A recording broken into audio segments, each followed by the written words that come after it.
Is if you guys are going to do your own installs on these new 2020s, the amp goes here. We're going to show you later on after we fix it.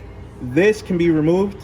You can make a bracket for it and Velcro it. It fits here, it fits over here. This piece can be moved.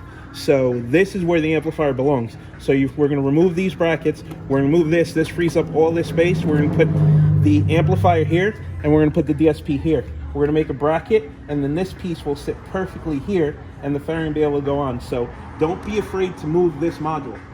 This module can be moved out of the way, and then that gives you a perfect spot to put your amplifier here. That way you're not taking up the space in your tour pack like that. I'll show you how nice and clean it comes out when we're done. Okay, now we have the gel audio amp mounted right above the factory radio.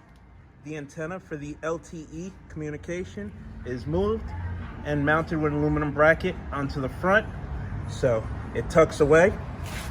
And we have the DSR1 right there where we always put it on the new street glides.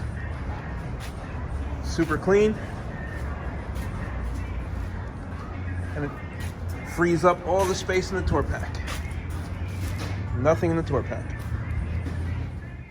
Okay, I felt the aluminum bracket was a little flimsy. Plus I noticed there's these two notches on here that kept it from shifting left to right. So I decided to make it out of PVC plastic instead. So as you can see, the two notches line up. I can use the two factory screws to hold it in place. And then I made a mount on the bike out of composite plastic so we could screw it all together and make it removable. Okay, we're gonna use this factory mounting hole and this factory mounting hole to mount our composite adapter. See the mounting holes there.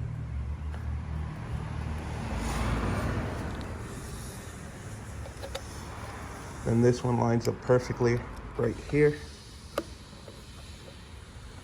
We'll put a screw there and a screw here.